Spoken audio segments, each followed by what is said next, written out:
Broadcasting live today, day 3 of our broadcast from the state capitol here in Austin, where we have avoided traffic every single morning. Not the same story in the afternoon, but in the morning at least we've avoided traffic getting into the Capitol. Phone lines open to you today, 770-5790, toll free 1-800-687-0790. A little bit later on in the show, we'll visit with Chuck DeVore, Texas Public Policy Foundation. House Speaker Joe Strauss also scheduled to swing by later on in the show, and Victoria Ramirez with the Bullock Texas State History Museum will join us to talk about that museum. If you've been to Austin before and you've skipped out on the museum, you're missing a lot. So she'll join us later on in the program. Joining me right now to talk about some of the fiscal issues impacting the state, Texas Comptroller Glenn Hegar. Welcome back, sir. How are you? Good to be with you this morning. Glad you missed the traffic this morning. Yeah. You get here early enough, you can miss it, see? That's right. And, one of the neat things about getting here real early, for the Capitol, just everyone who's running around and just, just jogging and, kind of just enjoying the morning. I've always enjoyed getting up here really early in the morning, because most people, they don't get going quite that early. And as you know, I grew up on a family farm, so we like to rise pretty early. You get here early, nobody's here, you can get some work accomplished first thing. That's right. And the best thing about that in big towns, you miss traffic. Yes, absolutely.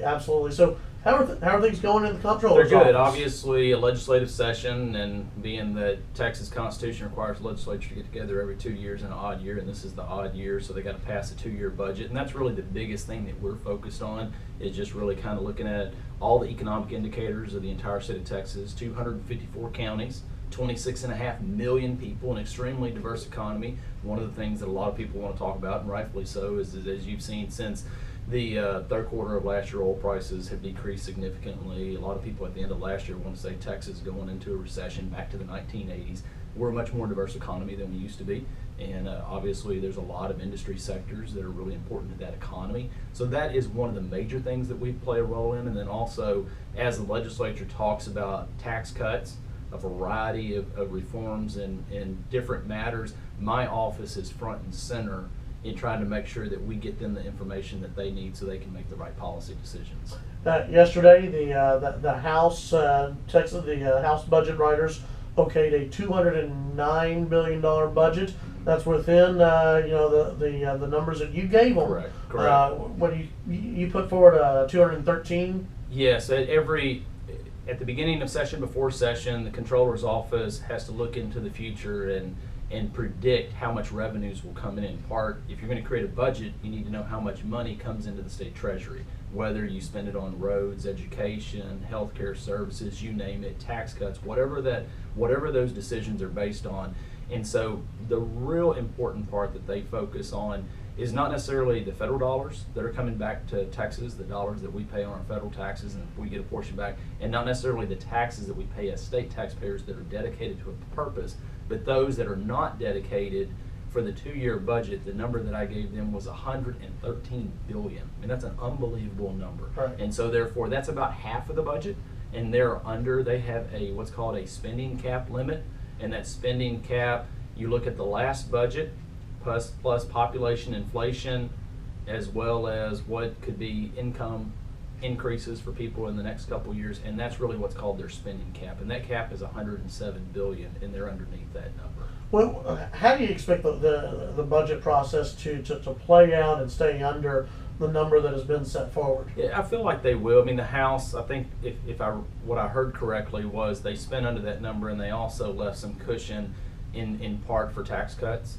Because if, let's say, for example, you cut property taxes for schools, well, we also, if you cut them on the local level, you're probably going to make up that in state spending, and just on paper, that's a state expenditure. If you cut margins tax, sales tax, which are dollars coming in the state of Texas, that doesn't count against your spending cap. And so it's kind of an accounting mechanism. Right. And so they left some room up to that spending cap in part, I think, not knowing, because I'm not over there all the time, but my assumption is really as they work through the tax cut packages this session. Well, for oil prices. You said we're a much diverse economy now That's right. than we are, but people do see the price of oil, and it's gone up, it's gone down, Right. and it's sort of leveling out, it seems.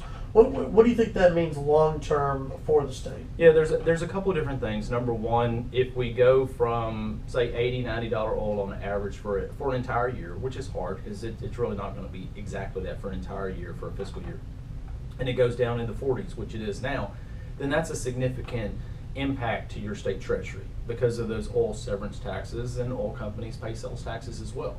But then on the other hand, as I mentioned earlier this year, that for the average taxpayer, you and I, for the average taxpayer in Texas at the pump, where you pay less for that gallon of fuel going in your tank and you have tax, that part goes to the state, but that lower price really ends up being a 2.5% pay raise for the average person. It's $800 more in their pocket.